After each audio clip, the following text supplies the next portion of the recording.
எங்கள் பசங்களோட ஸ்கூலில் கேக் பேக்கிங் ஒர்க் ஷாப் நடந்துச்சு. ஸோ நாங்கள் ஃப்ரெண்ட்ஸ் எல்லாருமே ஜாயின் பண்ணி என்ன சொல்லி தராங்கங்கிறது பார்க்கலான்னு போயிருந்தோம். உண்மையிலே நல்லாவே யூஸ்ஃபுல்லாக இருந்துச்சு இந்த baking class. Emmy cakes home அப்படிங்கிற இன்ஸ்டாகிராம் பேஜ்லேருந்து வந்திருந்தாங்க. அங்கே உண்மையிலே நல்லா கேக் பண்ணி காமிச்சிருந்தாங்க. அவங்களோட கேக் ரெசிபீஸ் கூட அவங்கக்கிட்ட ஆர்டர் கொடுத்த எல்லாருமே நல்லா இருக்குன்னு தான் சொல்லியிருந்தாங்க. நானுமே இனிமேல் அவங்கக்கிட்ட தான் கேக் ஆர்டர் பண்ணலான்னு இருக்கேன். உங்களுக்கு வேணும்னா அவங்களோட விசிட்டிங் கார்டை இதில் அட்டாச் பண்ணுறேன். ப்ளஸ் அவங்களோட இன்ஸ்டாகிராம் பேஜோட ஐடியும் நான் கொடுக்குறேன். வேணும்னா நீங்கள் அவங்கக்கிட்ட கேக்ஸ் ஆர்டர் பண்ணிக்கலாம்.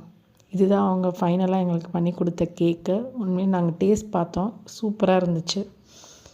நீங்களும் கண்டிப்பாக அவங்கக்கிட்ட ஆர்டர் பண்ணி கேக் டேஸ்ட் பண்ணி பாருங்கள்.